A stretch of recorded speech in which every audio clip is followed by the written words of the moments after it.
Buenos días, buenas tardes, buenas noches a todos. La Universidad Cooperativa y sus programas de enfermería y medicina se complacen en hacer esta presentación sobre lesiones musculoesqueléticas. Vamos a inicialmente hacer una introducción al respecto. Vamos a hablar de huesos y músculos debido a que las lesiones que se presentan son en estos dos sistemas.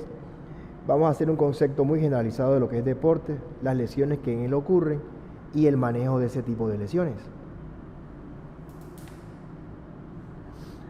Bueno, el sistema musculoesquelético compromete obviamente al sistema muscular y al sistema óseo.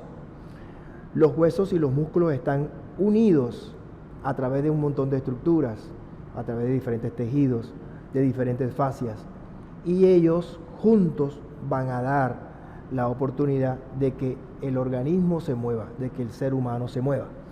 Básicamente una de las funciones en conjunto y de las más importantes. Para hablar un poquito y hacer un resumen, recorderis, sobre el tejido óseo, vamos a decir que ellos como función tienen que ver con el sostén del organismo, la protección del mismo, te proveen movimiento, almacenan y liberan mineral, produce células sanguíneas, células para la sangre, y almacenan, entre otras cosas, triglicéridos. Todas esas funciones son muy importantes para el buen desempeño de un cuerpo humano. Y por otra parte, el sistema muscular contribuye a la homeostasis, estabiliza la postura, produce igualmente como los huesos movimientos y regula el volumen de algunos órganos, moviliza sustancias en el mismo organismo y además genera calor. Los huesos como tal presentan, los huesos largos de diferentes tipos, dos extremos o epífisis, uno proximal y otro distal, y un cuerpo. Los dos extremos son llamados epífisis y la parte media metáfisis. Diáfisis. Si usted recuerda, la metáfisis es el sitio de unión entre las epífisis y las diáfisis. Los huesos son de diferentes tipos. El hueso largo, por su longitud, un hueso corto en su tamaño y un hueso plano. Además, hay otros huesos que son irregulares. Y dentro de los músculos vamos a encontrar que presentan un origen, o sea, donde nacen, una inserción, se unen dos o más de ellos y forman tendones que se articulan o que se insertan por debajo de las articulaciones y ayudan a mover. El vientre muscular es importante y en tanto el vientre muscular como en cualquier zona del hueso pueden ocurrir las lesiones descritas. Para hacer un concepto de las lesiones musculoesqueléticas podemos decir que hablando de deporte, es toda actividad física que se realiza por una persona o por más personas, por grupos de personas, siguiendo algunas reglas y dentro de un espacio físico determinado. Y para hablar de lesión, tenemos que indicar que es un daño que ocurre en el cuerpo durante la práctica de algún determinado deporte. El deporte puede ser reglado, o sea, reglamentado, pero también puede ser recreativo o puede ser solamente constituido como un tipo de actividad física. Todo conlleva, obviamente, buscando una mejoría de su bienestar. Dentro de la clasificación de las lesiones musculoesqueléticas podemos decir que algunas ocurren en los músculos, pero otras pueden ocurrir en las articulaciones, otras en cualquier parte de la longitud ósea. Algunas son denominadas lesiones por sobreuso, o sea, cuando se usa demasiadamente, prontamente, consecutivamente, periódicamente, una parte del organismo, pueden causar estas lesiones. Y algunas son denominadas como otras lesiones porque no están integradas en donde las ya denominadas. También, según su gravedad, las lesiones se pueden clasificar como leves, también llamadas como de primer grado, moderadas, llamadas como de segundo grado, o severas, llamadas como de tercer grado. Ahora, dentro de las lesiones musculoesqueléticas, el tipo de lesión más visto dentro de estas lesiones son los desgarros. Los desgarros se denominan aquellas estructuras que se rompen, fibras musculares que se rompen alrededor de un vientre muscular. Pueden ser pocas fibras musculares o pueden ser muchas fibras musculares. También es conocido el desgarro cuando ocurre en una lesión de los ligamentos. Los ligamentos, como la diapositiva esta lo está mostrando, son las estructuras que hacen estabilidad de la articulación. En esta articulación, por ejemplo, hay unos ligamentos que están en la parte medial o en la parte lateral y algunos están insertados en la propia articulación.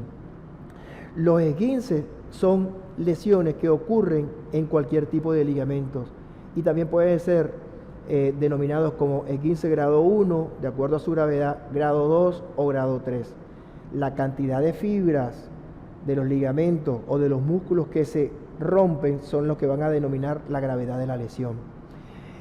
Después de un desgarro, de un esguince, de una lesión como esta, va a haber exudado inflamatorio, ruptura de vasos sanguíneos, o sea, va a ser emanación de sangre, de tejido sanguíneo. Va a haber mucho dolor y también va a haber dificultad para la movilidad. Otro tipo de lesión es la luxación. Recordemos que una articulación es la unión de dos o más huesos. Cuando la articulación se sale de su cápsula, de su membrana, de su sitio articular, se le llama luxación. Otro tipo de lesión es la fractura, que es la pérdida de la consolidación del hueso. Las fracturas son de diferentes tipos, como pueden ser unas fracturas bien graves, como otras no.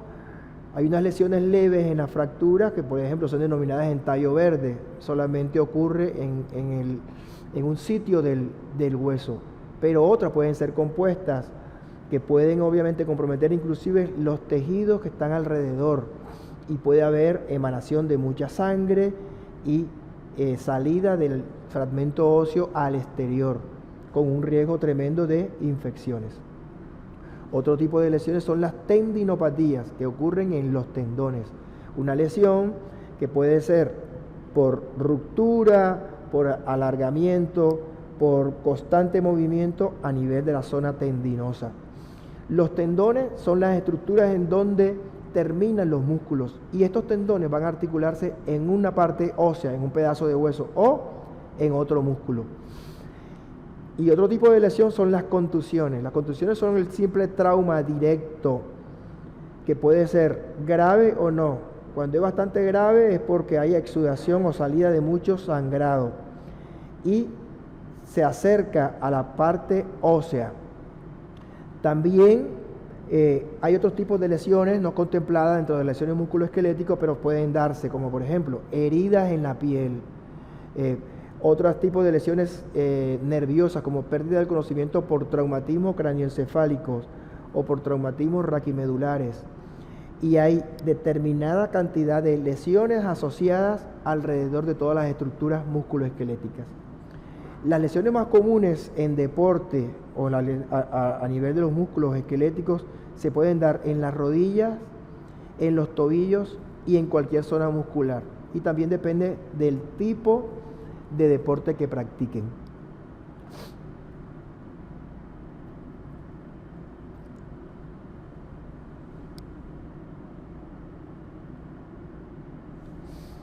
Bueno, los diagnósticos de este tipo de lesiones se pueden hacer por diferentes mecanismos.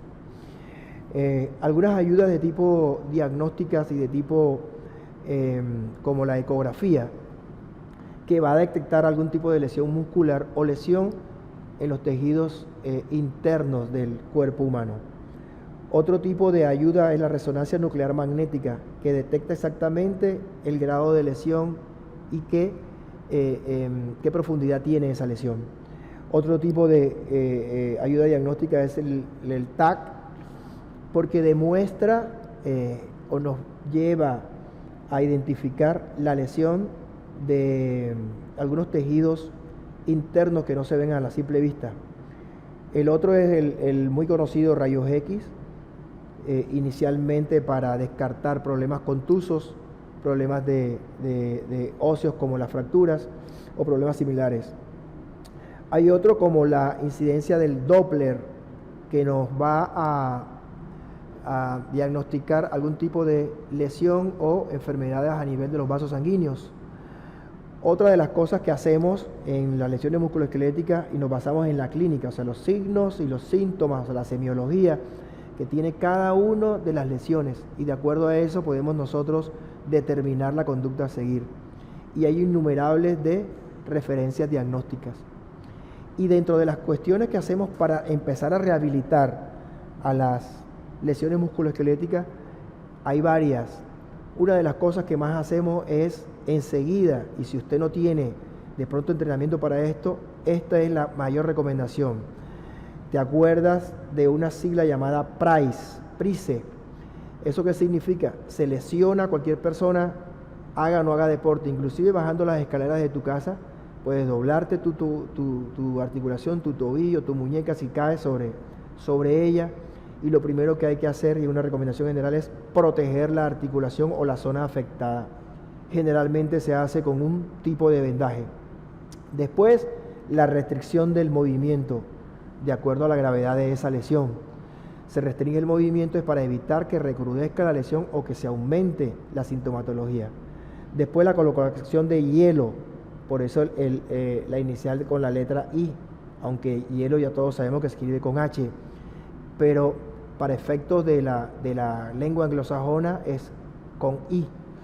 Se va a colocar hielo en la zona afectada 20 minutos cada hora, y yo recomiendo un masaje de hielo, o sea, crioterapia con masaje, porque su efecto de micromasaje va a mejorar la lesión.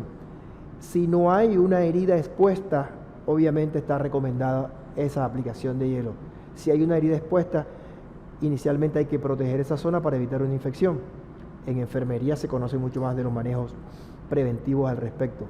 Pero inclusive después de un vendaje se puede colocar el hielo encima del vendaje.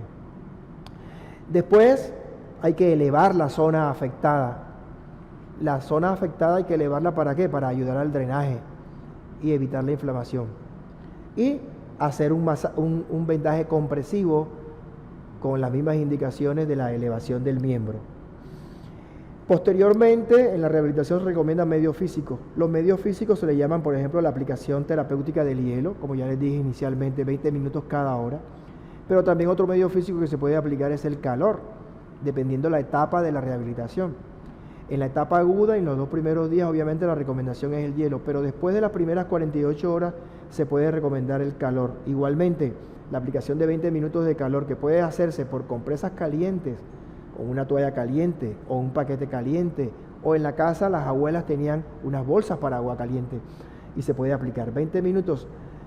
Hay otra técnica que es aplicar calor y hielo, eso se le llama baño de contraste. ¿Por qué? Porque la vasodilatación que conseguimos con la aplicación del calor, la vamos a contrastar con una vasoconstricción con la aplicación del hielo, y eso va a mejorar el dolor, o sea, produce analgesia y va a evitar la inflamación. Otro tipo de medio físico es cualquier cosa que produzca calor, cualquier cosa que produzca hielo.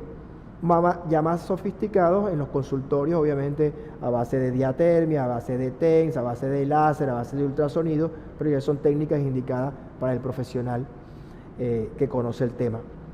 Posteriormente a esa etapa inicial hay que empezar a realizar ejercicios terapéuticos que conllevan a mejorar la fuerza muscular perdida debido a la lesión, dependiendo la que sea. El ejercicio terapéutico puede ser un ejercicio de cadena cinética cerrada, un ejercicio de cadena cinética abierta, un ejercicio de coordinación, un ejercicio para lograr equilibrio, un ejercicio físico como tal. Todos son importantes para la rehabilitación. Otra de las partes para la rehabilitación es la cirugía, indicada en algunos traumas, como por ejemplo en las fracturas. Ahí en el lado derecho podemos ver una fractura del quinto metatarsiano con un clavo endomedular que aplicó el médico para hacer la reducción de esa fractura. La fisioterapia inicial es muy importante. Se recomienda la fisioterapia enseguida después de la cirugía, o enseguida después de la inmovilización, y enseguida después de la incapacidad. Mientras más pronto se inicie con ella, va a ser mucho mejor los resultados. Y obviamente la farmacología, con una aplicación de medicamentos como los antiinflamatorios, no esteroideos inicialmente, y cualquier medicamento indicado por su médico tratante. Los consejos de la abuela son muy importantes también, los consejos caseros, pero hay que tener en cuenta que cada paciente es individual. O sea que por el hecho de que a ti tengas cefalea, tú te vas a tomar los 2 gramos de uno determinado medicamento porque aquel fue recomendado así. Decimos que es individual porque de acuerdo a la semiología, de acuerdo a los signos y a los síntomas, de acuerdo a lo que detecte en la historia clínica al paciente, así se va a recurrir a esa dosificación de medicamentos. Como dicen muy popularmente, no se automedique. Bueno, el deporte es una situación que creo que todos tendríamos que practicar, ya sea a nivel competitivo o a nivel recreativo. Yo recomiendo a partir de la fecha y a todo aquel que haga o no haga deporte, primero consultar con su médico para que le prescriba el ejercicio indicado. Pero además de eso, todos los días tienes que moverte. Media hora de ejercicio continuo diario, 5 veces a la semana.